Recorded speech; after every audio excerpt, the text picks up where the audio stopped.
Donc selon la norme XPX 30901, la consommation responsable se traduit par la prise en compte des impacts économiques, sociaux et environnementaux dans l'acte d'achat et l'usage d'un bien ou d'un service.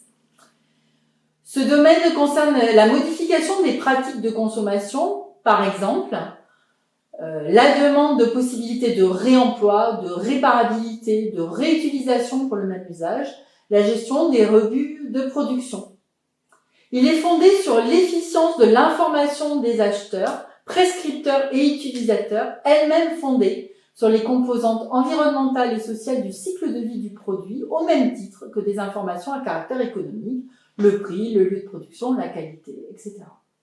Pour les entreprises, ce domaine est évidemment à rapprocher du premier, l'approvisionnement durable, en ce qui concerne ses actes d'achat, et les volets d'éco-conception, d'économie de la fonctionnalité, en ce qui concerne les produits ou services qu'elle peut proposer sur son marché, qu'ils soient donc en B2B ou B2C. Pour les consommateurs, les critères d'achat peuvent comprendre un volet environnemental, un produit écolabel, éco-conçu, réparable, réutilisable, produisant peu ou pas de déchets, en vrac, à faible consommation d'énergie, allégé en poids, mais aussi des volets sociaux, production locale, produits sains pour la santé, peu dangereux à l'utilisation et à la manipulation. Éthique, équitable pour la rémunération des producteurs qui prend en compte le bien-être animal, qui respecte des règles d'autodéclaration connues comme celles de la RPP ou de l'ADEME.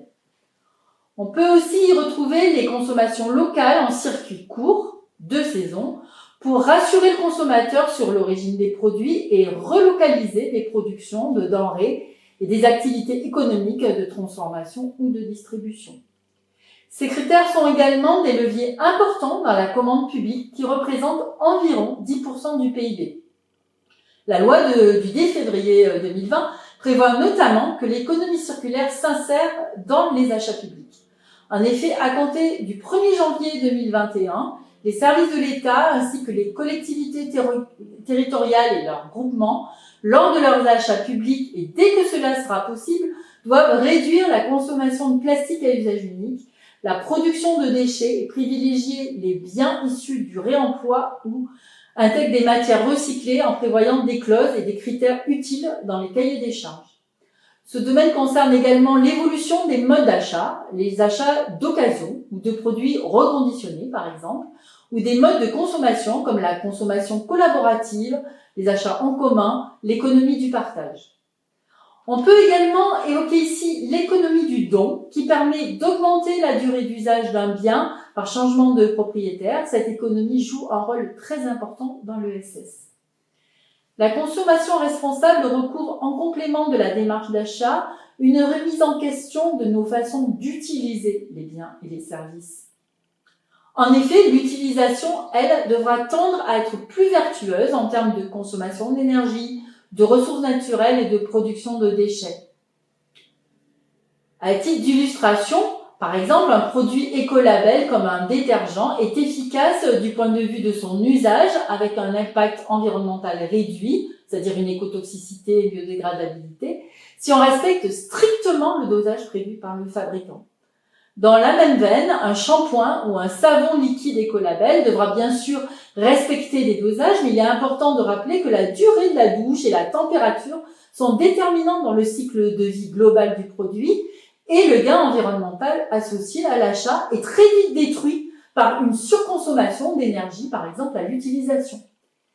Ce domaine d'action dépend donc beaucoup de l'information transparente, factuelle et responsable des fabricants et des acteurs économiques pour que le consommateur appréhende bien les enjeux environnementaux, socio-économiques associés aux produits sur l'ensemble de son cycle de vie.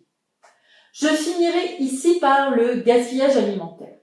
Chaque année, 1/3 des aliments produits à l'échelle mondiale sont jetés, ce qui correspond à 1,3 milliard de tonnes de denrées alimentaires selon l'ADEME, et la France est loin d'être exemplaire.